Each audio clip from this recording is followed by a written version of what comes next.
Fried zucchini. Hey everyone, welcome back to Food and Fun. Today we're diving into a delicious and crispy appetizer, fried zucchini. It's easier than you think, and I'm going to show you how. Let's get started. First, let's gather our ingredients. 2 medium-sized zucchinis, 1 cup of all-purpose flour, 2 beaten eggs, 1 cup breadcrumbs. I'm using panko for that extra crunch. Some salt and pepper to taste. Optional seasonings, garlic powder, onion powder, or even some grated parmesan, and of course, oil for frying. Start by washing and slicing your zucchini into rounds or sticks, however you prefer them. Then sprinkle some salt and pepper on them for a bit of flavor.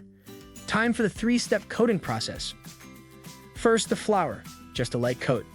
Next, the beaten eggs, making sure they're nicely covered. And finally, into the breadcrumbs. Add any of those optional seasonings to your breadcrumbs for an extra kick. Heat up about ½ inch of oil in your skillet over medium heat. Once it's sizzling, carefully add your zucchini slices. Fry for 2 to 3 minutes on each side until they're a lovely golden brown. Once they're done, place them on a plate with paper towels to soak up any excess oil. And voila! Crispy fried zucchini. Perfect with marinara or ranch dipping sauce. I hope you love this recipe as much as I do. Leave a comment below if you give it a try, and don't forget to like and subscribe for more tasty recipes. See you in the next video.